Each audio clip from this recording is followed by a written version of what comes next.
New imaging tech unlocks solar material efficiency. A new three-dimensional imaging method developed at the University of California, Riverside is offering an inside look at how light and heat drive electricity generation in nanoscale materials.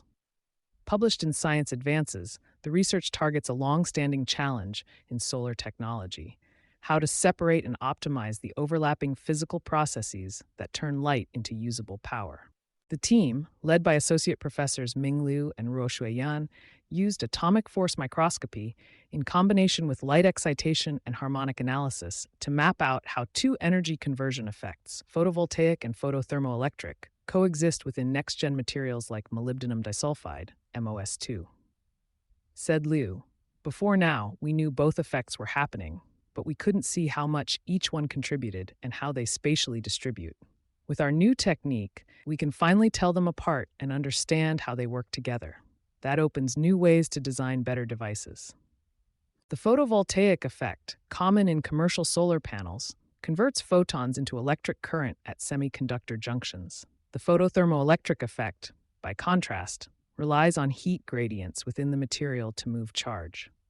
This technique isolates both mechanisms on the nanoscale, giving researchers a more detailed understanding of how they overlap or interfere depending on material structure and design. Their experiments revealed that in ultra-thin MOS2 devices paired with gold electrodes, the heat-driven photothermoelectric effect reaches much farther across the material than previously assumed. This finding directly challenges current engineering assumptions that treat heat as a byproduct rather than an asset in solar design. Design implications for solar, telecom, and quantum tech. One of the most impactful findings came from adjusting thermal flow using a thin insulating layer of hexagonal boron nitride. Rather than letting heat dissipate outward, this layer directed thermal energy sideways through the MOS2, enhancing temperature gradients that increased overall electricity output. That's a significant departure from the industry norm of minimizing heat in electronic devices.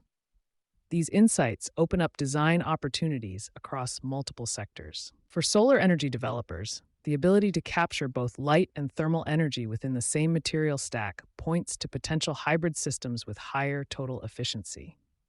In telecommunications, where miniaturization and speed are key, improved understanding of thermal effects could enhance photodetector performance in fiber optic infrastructure.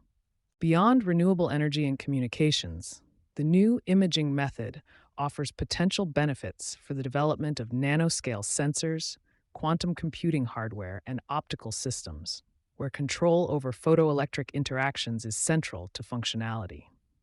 By making it possible to visualize how heat and light jointly contribute to electricity generation, the technique provides manufacturers with the tools to build more efficient, better targeted devices. You've been listening to Sustainability Soundbites from E+E Leader. Thanks for being a loyal listener. To inquire about brand partnership opportunities, reach out to a member of our team today.